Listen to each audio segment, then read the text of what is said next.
Hello, welcome to SquishiVision. I watched, got some the audio off on that. Hello, welcome to SquishiVision. I, early today, went to go see the 2025 James Gunn Superman film, and this is going to be my immediate reactions and thoughts to the film. So as can be expected from a James Gunn film, this film is unconventional, which I think couldn't be more felt blatantly, couldn't be felt more blatantly. There was one of those sentences of word order which was the correct way to say it, and I got there after my third attempt. Because Superman is, I think, one of the most quintessential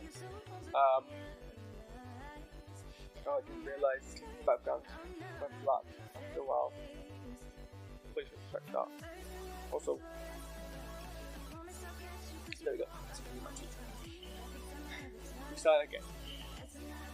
As can be expected from a James Gunn film, this film is unconventional, and it couldn't be felt more blatantly in a film that features one of pop culture's most archetypal and traditional characters.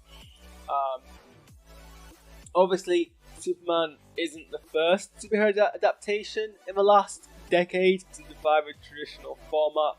We increasingly are seeing more and more films eschew the whole kind of typical origin story for their first depiction, especially, well, certainly whenever it's a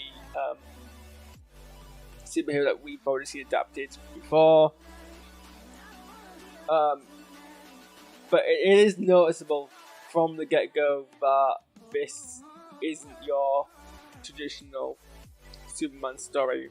We start in media res, but we also start with Superman suffering a defeat, and it's definitely a bold introduction to this new and untested portrayal of the Man of Steel. On top of that, nearly every single relationship and point of law in this film is pre-established, which means there's some moments of exposition which are a bit clunky. And I remember when I watched the trailers for this film, I was surprised by how much seemed to be in the film, how many different things Superman ends up fighting, the presence of the Justice Gang, the discussions about intervention and when that's acceptable and when it isn't. And that feeling didn't go away. When I watched the film, I was like, we start off, it almost felt, in a sense, more like a TV show, in that it was very much an episodic kind of film, rather than, maybe the fact it felt like a TV show was more perhaps to do with the fact that it was shot in 1.85 by 1, which is close enough for 16 by 9.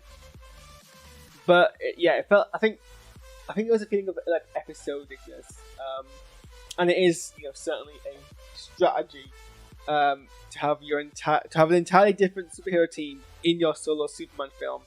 Although I'm not complaining because Justice Gang were entertaining throughout. Apart from the 1.85 by 1 aspect ratio, there was also like other distinct visual language. It was quite saturated. You had occasional handheld shots with the cameras, where instead of cutting between two people, it turned.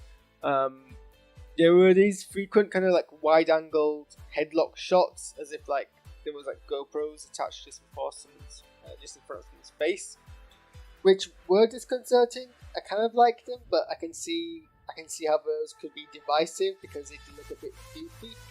And also that some of the computer effects look a bit goofy, I think intentionally outlandish. Certainly Gunn came to this film and was like, I'm going to choose a visual style and go bold with it rather than be conventional. I think that's pretty much clear in from the get-go. It's a film that I think I'm gonna have to take some time working out how well it settles in me before I know if it was well. I mean, I always appreciate a film for trying something novel and not quite pulling off more than I do appreciate a film for being formulaic and predictable. Moving along, I guess, in the direction, things in the kind of... I mean, the story is fine. I think the story is fine. It does feel a bit episodic. It feels like this is like I don't know. I don't sound negative when I say this because, like I said, it's something new and original. It feels like the scheme that Luthor is trying to pull and the way that Superman is trying to defeat it isn't like small scale, but it's like, oh, this is just another dance between these two characters. Again, that was like I'm like diminishing it, but I think it's a symptom of this like in media res. Like, these aren't characters squaring off against each other for the first time. I mean, I can't remember now actually if the film makes it clear or not whether or not they have faced off before or not, but it does kind of like ring of like enemies dealing, like Superman dealing with his arch enemy's latest scheme to discredit him, and like how he like solves that and how he deals with it and how he's like not around him to deal with it.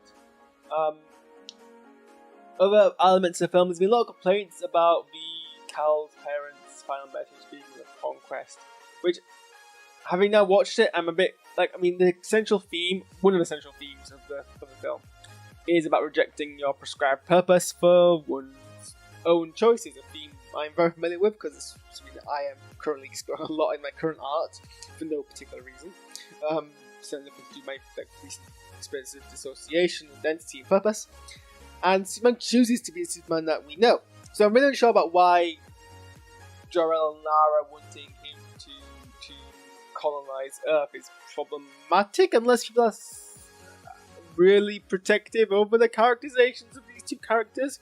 I'm not sure how prominent they were in the comics.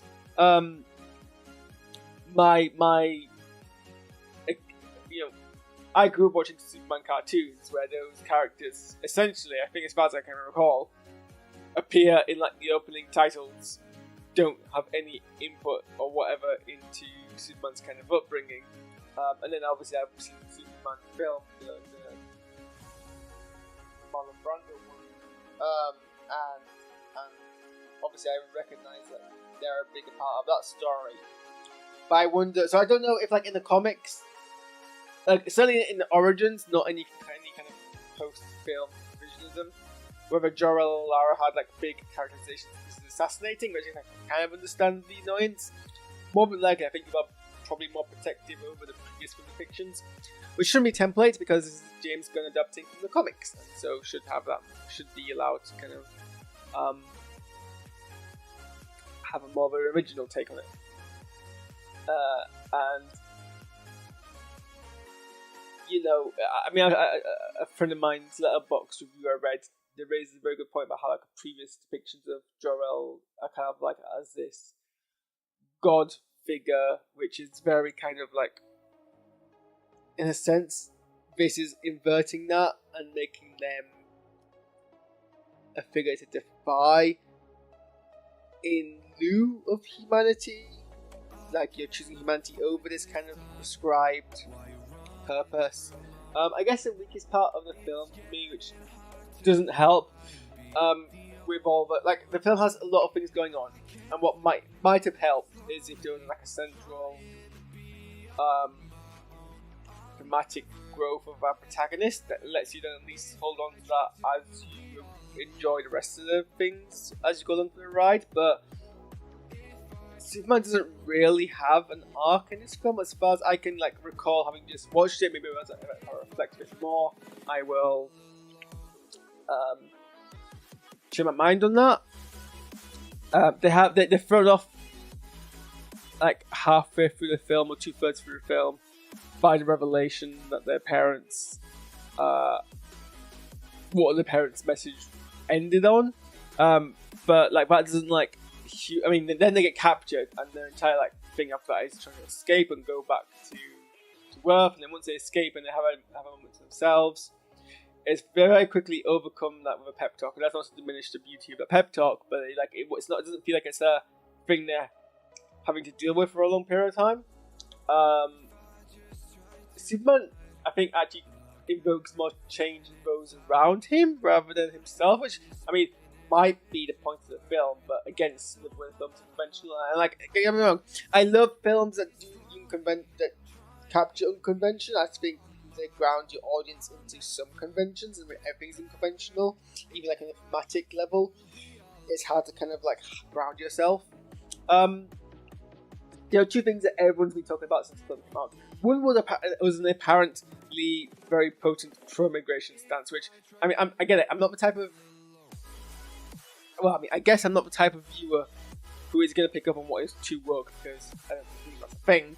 But I can't find anything particularly different between previous portrayals of Superman and this film. Like, previous portrayals of Superman have always been clear that Superman is an alien, Earth is adopted, and, you know, however they want to deal with that, it's nothing new to the law.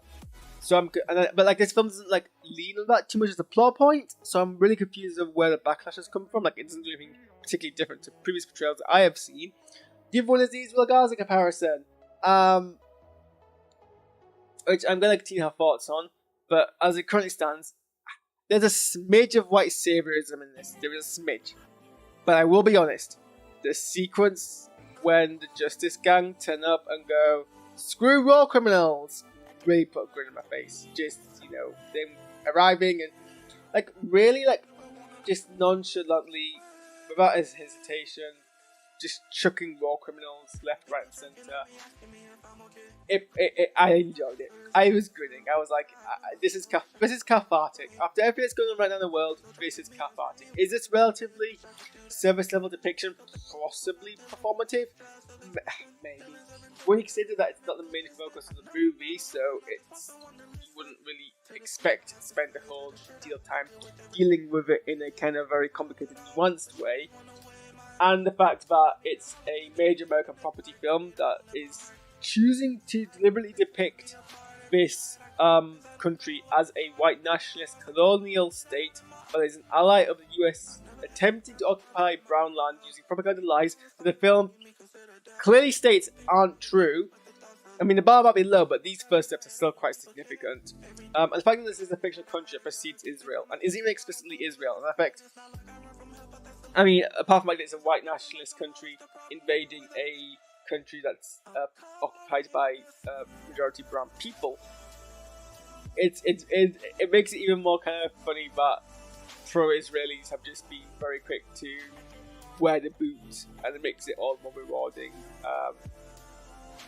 So yeah, I might continue to reflect on like how good or bad and like how much further it should have gone, but like everyone, like Superman clearly has a stance, which is, this is bad, you shouldn't kill people, I'm going to intervene. And like Superman decided to take direct violent action, like in a very Superman way, doesn't kill anyone. And you know, I actually agree. I mean, as much as I'm like, I'm not gonna like, you know, I would always prefer peaceful solutions to every situation. Oh, sorry, not necessarily peaceful, but non-fatal solutions to every problem. Despite that, Superman does say that, you know, some people got injured when he intervenes because you can't do violent direct action, and he still like is like that's like he has no like regrets over that, because this is Superman who believes in direct action to deal with a problem. And then, you know, obviously the rest of Justice Gang have less qualms about any of this and just flat out kill people, which is a bold stance for a Superman film to take. Because even if it's not Superman, it's like your protagonists. Speaking of Justice Gang, I love the villain, every bone I have, and so seeing this guy was just a dream. I think he goes about saying that he was perfect casting and he nails mannerisms. Isabel Merced is hypnotic to watch as the screeching Hawk Girl. I didn't expect Edie Gaffegi to have as much prominence in their roles in this terrific, but I'm so glad that they did because their consistent annoyance was a big mood. Equally hypnotic was Rachel Brosnahan as Lois Lane, who flawlessly bounces off her screen partners, is somewhat of a more magnetic. My cat is.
Gonna throw up the plastic.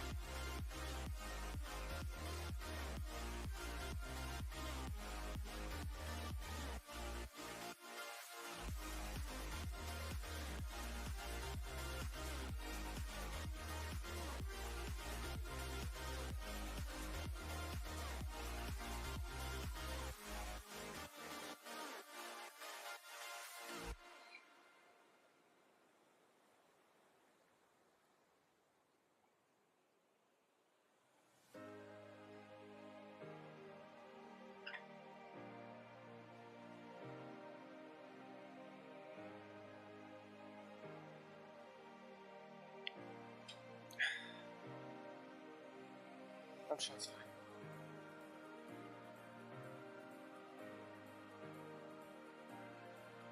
Where was I?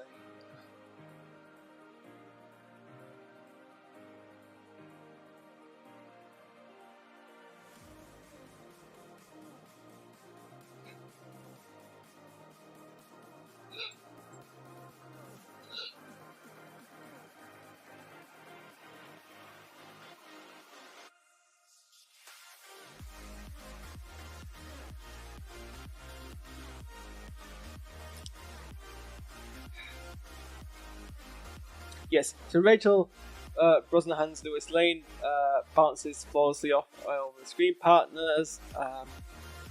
They are a very kind of captive presence on the screen. In some ways, perhaps even overshadowing some of the other characters with their kind of presence. Although I think she complements.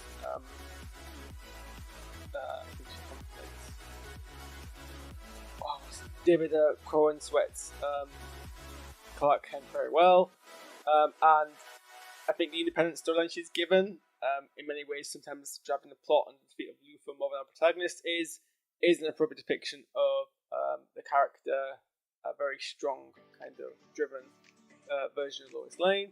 Nicholas Holt's Lex Luthor forms a dark and appropriate threat representing the antithesis, self-interest and egomania that is caught in the character, but with a kind of a very modernist behaviour riff on the kind of, you know, he's a very kind of tech bro CEO, I guess is what I'm trying to say, more so than the kind of more pompous old Baron CEO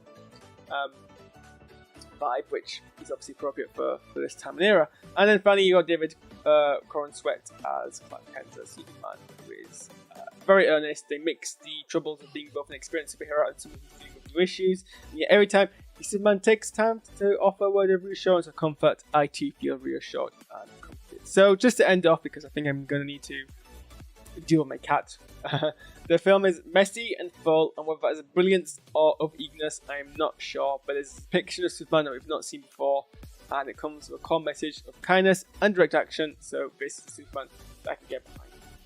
Thank you for tuning in, and oh my, credits for like 3 years.